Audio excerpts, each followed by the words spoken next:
Сәлем достар. Адам неге дамуға ұмтылу керек? Прогресс ол өсу, яғни өзгеру. Адамның санасы өзгерген сайын жасайтын ісі де соған сай болады.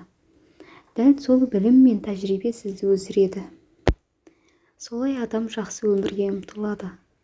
Алла тағала бар жақсылықты пенделеріне жаратқанда, қалайша біз одан құр қалып отыра бермекпіз? Басқаларда бар екі қол, екі аяқ, екі көз, 24 сағат бар болса, неге бір әлі орында тұрамыз? Өзгелер өсіп жатыр. Көп адамда сылтау, қорқыныш, сенімсіздік. Оны өзі іштей мойындаса да, сыртқа білдіртпейді. Тек жетістікке жеткен адамды көріп, өзін басу үшін сылтаулар іздейді. Оның өмірі рахат, оның жолы болғыш, ол бәріне өзі жетпеген деген секілді. Жақсы табысқа, байлыққа өзін шектеу қойып жатады. Байлар жаман тәкаппар, байлар адал ақша таппайды.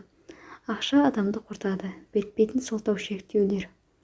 Бұндай негативті установка сізде кетпейінше сіз ешқашан жақсы өмірге қол жеткізбейсіз.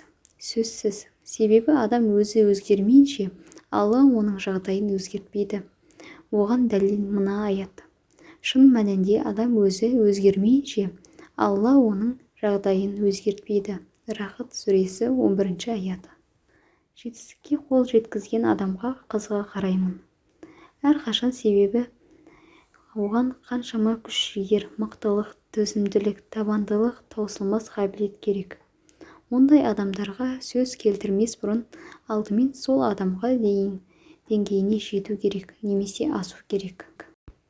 Адамдардың пікіріне құлақ аспаңыз. Мүлде алаңдатпасын. Қазір маған бәрібір. Бұрын жыласам, қазір күлемін. Бұл да прогресс. Бір кеңес. Жоғары көтерілгіңіз келсе, өзгенің пікірі үшін таңдауыңыздан бас тартпаңыз. Тыңдаңыз, керектісін алыңыз. Бірақ өз қалауыңызда тұрыңыз.